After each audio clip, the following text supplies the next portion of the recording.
Hello everyone, welcome back to one more mini vlog. మొన్న birthday రోజు డిన్నర్కి వెళ్ళాలనుకున్నాం, కానీ కల్కి మూవీకి వెళ్ళాము.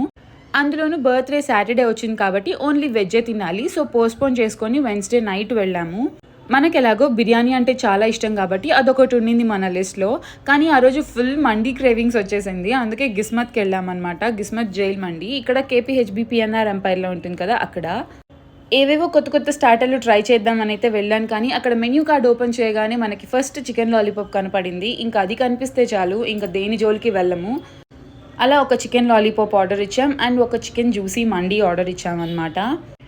పిల్లలకి చికెన్ లాలీపాప్స్ అంటే చాలా ఇష్టం, అందుకే అప్పుడప్పుడు ఇంట్లో కూడా ట్రై చేస్తూ ఉంటాను. నాకైతే ఫుడ్ సోసో అనిపించింది, అంత టేస్ట్ అనిపించలేదు. నెల్లూరులో మండీ టేస్ట్ దీనికంటే చాలా బెటర్ అనిపించింది. మీరు ఎప్పుడన్నా గిస్మత్లో ట్రై చేశారా ఫుడ్? అయితే మీకు ఎలా అనిపించిందో కామెంట్ చేసేయండి. Please do like, share and subscribe. Thank you so much for watching.